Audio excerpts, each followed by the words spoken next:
మైనంపల్లి హనుమంతరావు ఉన్నాడు.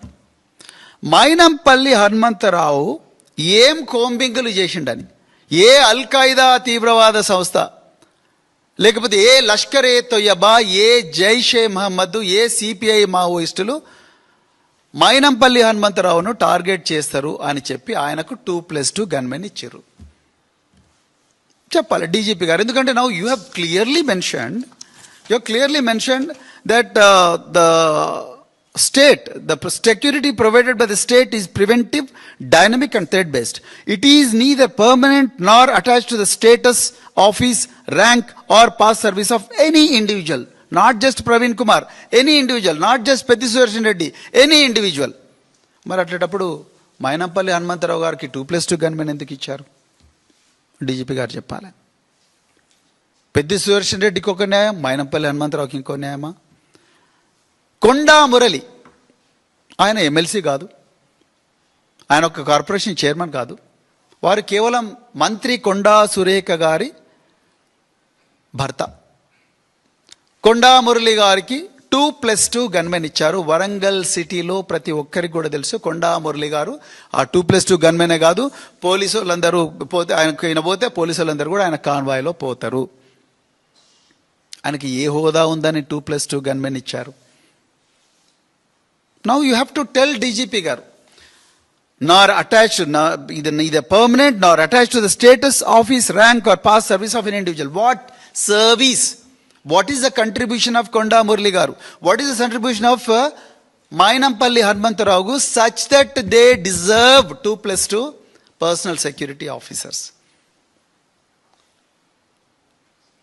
అనుముల తిరుపతి రెడ్డి గారు, అనుముల కొండల్ రెడ్డి గారు రంగారెడ్డి జిల్లాలో వారు ఏమి కోంబింగులు చేశారని, వారికి ఏ థ్రెట్ ఉందని, వారిని ఏ లష్కరే తొయ్యబా, జైషే మహమ్మద్, అల్ ఖైదా, ఐసిస్ అనే ఉగ్రవాద సంస్థలు వారిని టార్గెట్ చేస్తాయని విదేశాల నుంచి, ఇజ్రాయెల్ నుంచి, టర్కీ నుంచి దిగుమతి చేసుకున్న అత్యాధునిక సెమీ ఆటోమేటిక్ వెపన్స్ వారికి ఇచ్చారు. మరి అదే పట్నం నరేందర్ రెడ్డి ఆయన పాపం చేసిండు. ఆయన పాపం చేసిన పాపం ఏందంటే ఆయన బీఆర్ఎస్లో ఉన్నాడు.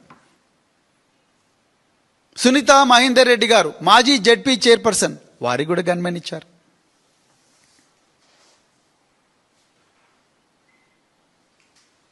ఎట్లిచ్చారు? అనుమల తిరుపతి రెడ్డి గారికి ఉన్నదేంటి, పెద్ది సుదర్శన్ రెడ్డి గారికి లేని అర్హత ఏంటి? ఇవాళ చెప్పాలి మీరు. Because you have to be very fair. తొలి తెలంగాణలో మొట్టమొదటి గిరిజన మహిళ మంత్రిగా అయ్యారు కేసీఆర్ గారి ఆశీర్వాదం వల్ల. ఆమె పేరే సత్యవతి రాథోడ్. సత్యవతి రాథోడ్ గారికి గన్మెన్ తీసేశారు. ఆమె మాజీ మంత్రి. సత్యవతి రాథోడ్ గారు మాజీ మంత్రి. మాలోత్ కవిత మాజీ ఎంపీ. వీళ్ళిద్దరు కూడా గిరిజన సామాజిక వర్గానికి చెందినవారు. సత్యవతి రాథోడ్ అయితే ఆమె ఒక్కటే రోజున గన్మెన్ తీసిండు. పాపం ఆమె వెంటనే అడిషనల్ డీజీ ఇంటెలిజెన్స్ గారికి రిప్రజెంట్ చేశారు. చూస్తాం మేడం, చేస్తాం మేడం అంటే బీఆర్ఎస్ నాయకులు అంటే ఇంత చులకన. జోగు రామన్న మాజీ మంత్రి, ఆదిలాబాద్ మాజీ ఎమ్మెల్యే, ఆయన ఏం పాపం చేసిండ్రండి? జోగు రామన్నకు ఒక్క దెబ్బన తీసేసిండ్రు గన్మెన్. మరి అదే జిల్లాలో అంటే ఉమ్మడి ఆదిలాబాద్ జిల్లాలో ఐకే రెడ్డి, ఇంద్రకరణ్ రెడ్డి, అల్లోల ఇంద్రకరణ్ రెడ్డి, ఆయనకు 2+2 గన్మెన్ ఇచ్చారు. ఏ బేస్ మీద ఇచ్చారు? జోగురామన్నకు లేనిదేంది, ఐకే రెడ్డికి ఉన్నదేంది? జోగురామన్నను ఎవరు చంపరు, ఐకే రెడ్డిని మాత్రం పెద్ద ఎత్తున ప్రపంచంలోని అన్ని ఉగ్రవాద సంస్థలందరూ కూడా విమానాలు, డ్రోన్లు వేసుకొచ్చి ఐకే రెడ్డిని చంపాలని ప్లాన్ చేస్తున్నారా? ఇక Kunduru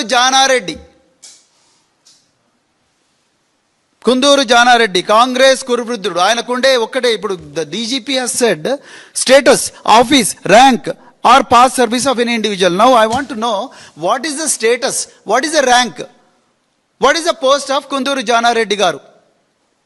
he may be ex minister. అయితే జోగురామన్ కూడా ఎక్స్ మినిస్టరే, సత్యవతి రాథోడ్ కూడా ఎక్స్ మినిస్టరే. మరి వాళ్లకు లేని స్టేటస్ ఈ కుందూరు జానారెడ్డికి ఏడికెళ్ళి వచ్చింది? ఆయనకు 2+2 గన్మెన్ ఇచ్చారు. నాకు ఎవరో చెప్పారు ఆయనకు అత్యాధునిక బుల్లెట్ ప్రూఫ్ వాహనం కూడా ఇచ్చారని. ఇంటి దగ్గర గార్డు కూడా పెట్టారని. ఆయన ఇద్దరు పిల్లలు, ఒక ఆయన ఎంపీ కావచ్చు, ఒక ఆయన ఎమ్మెల్యే కావచ్చు, జైవీర్ రెడ్డి, రఘువీర్ రెడ్డి ఉన్నారు, వాళ్ళు కావచ్చు. కానీ who is Jana Reddy now? What is his status? ఆయన స్టేటస్ కేవలం రేవంత్ రెడ్డి గారికి రాజకీయ గురువుగా ఉండడమేనా? ఏంది ఆయన స్టేటస్? నల్గొండలో ఏ నాయకుడు అని చెప్తారు మరి. ఇప్పుడు